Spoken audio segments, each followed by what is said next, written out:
Renault Kwid, afinal, é SUV ou não é? Vem comigo!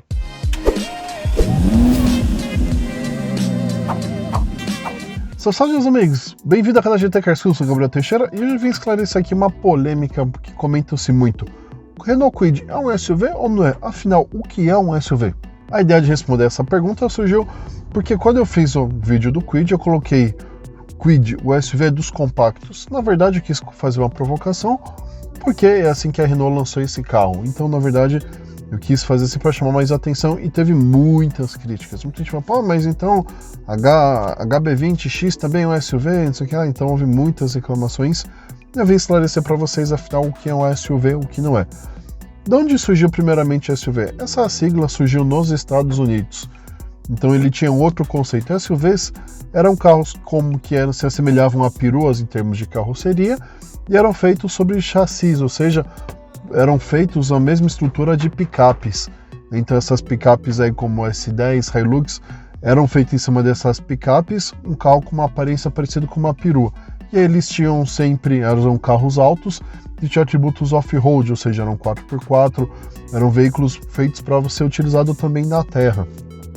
E aí surgiu esse nome SUV, que significa Sport Utilitarian Vehicle, daí veio esse nome SUV.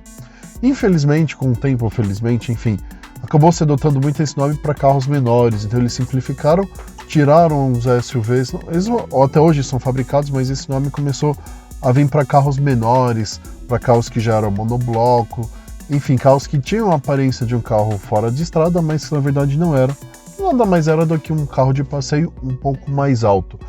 E aí ficou nessa discussão até que o Inmetro resolveu entrar e dizer, bom, para mim, para ser SUV tem que ter tais características.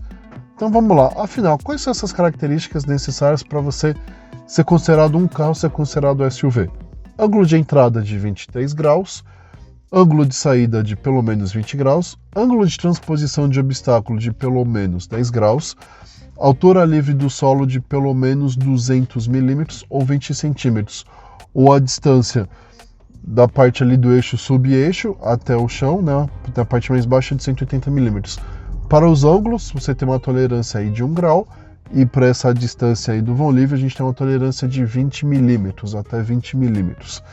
Então, aí, ou seja, os ângulos podem ter até 1 grau a menos, porém a distância do solo tem que ser de pelo menos 180 mm. É o que se exige para ser SUV, tem que ter esses 4 aspectos aí. E aí fica algo bem complicado, porque na verdade acaba confundindo um pouco.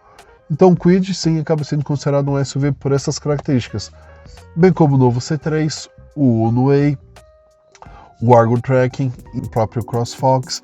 Esses carros que vêm com uma pegada meio, podemos dizer assim, aventureiros leves, se enquadram muitas vezes nessas regras do Inmetro para ser considerado um SUV. E carros que muitas pessoas acham que é SUV, como por exemplo Nivus, T-Cross, Corolla Cross, esses carros não são SUV, bem como a nova Tracker, HR-V, muitos desses carros acabam não sendo SUV por causa do Inmetro. Então muitas vezes as pessoas falam, concordo, discordo, enfim, aí a opinião de cada um, mas isso foi o que o Inmetro acabou colocando e acabou gerando um pouco até de frustração com muita gente, que acredita que o SUV tinha que ser sem aqueles carros raízes. Mas enfim, Gabriel, então o que seriam esses carros? Eles podem ser considerados como se fossem talvez uns carros médios, ou pode ser um crossover. Afinal, o que é um crossover?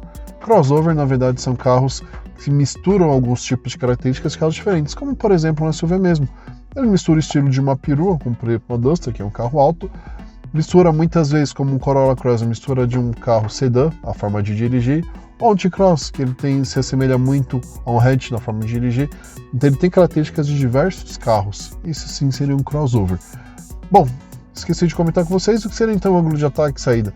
Ângulo de ataque, a distância é o ângulo que nós temos da roda, aqui está o chão, então aqui nós temos o pneu, até a parte mais baixa que tem o para-choques, então o ângulo de ataque é do pneu até o para-choques dianteiro, como está aparecendo na figura aí para vocês. Ângulo de saída, mesma coisa, o pneu, parte que tangencia aqui e o para-choques, então o ângulo mais longe do para-choques até onde tangencia o pneu, esse é o ângulo de saída. Ângulo de transposição de obstáculo, o ângulo que tangencia ali dos pneus até o centro do carro, que seria o ângulo que o carro conseguiria transpassar algum obstáculo. Quanto menor entre eixos, melhor o ângulo de transposição de obstáculos. Então você não vai conseguir, por exemplo, um carro muito grande, de entre-eixos grande, ter um bom ângulo aí de transposição de obstáculos. No final você pode ver que realmente jipes raízes, como o próprio Jimny, Troller, são carros já de entre-eixos pequenos, já por causa disso. Aí já a altura do solo, né, realmente a altura que a gente tem do carro, a altura livre que seria da parte da carroceria até o chão, ou sub-eixo que a gente tem até o chão, que aí já seria uma medida de 180, e se for realmente da parte de baixo da carroceria, 200 milímetros. Então, pessoal, bom, é isso aí, espero ter esclarecido aí essa polêmica. Diga aí se você concorda ou não concorda, o que você achou disso daí. Então, infelizmente, acaba ficando muito confuso. Muitas vezes a gente chama de SUV, eu mesmo chamo dos comparativos dos SUVs, porque todo mundo chama assim. Então, se eu não chamar dessa forma, fica um pouco confuso. Se você quiser aprender um pouco mais também, entender um pouco mais sobre os tipos de carroceria, nós fizemos aqui também no GT Responde, assim como esse daqui. O primeiro, na verdade, foi sobre carrocerias. Vou deixar o link aqui para você, para te ajudar aqui na descrição, caso você queira ver ele também. Ele vai aparecer aqui em cima também para você clicar, caso você queira. Bom, pessoal, deixa aqui seus comentários. Se você quiser alguma outra resposta, algum outro GT Responde, quer tirar sua dúvida, deixa a resposta aqui, deixa o comentário aqui. A resposta, né? Deixa o comentário aqui, a sua pergunta, que aí nós vamos responder na medida do possível, sempre de uma forma mais completa possível, tentando tirar suas dúvidas aí. Então, pessoal, obrigado por ter ficado até o final. Não esqueça de se inscrever, curtir, compartilhar com seus amigos, e a gente resolver aí essa polêmica aí, ou aumentar mais ainda a polêmica, né, principalmente para os que não concordam.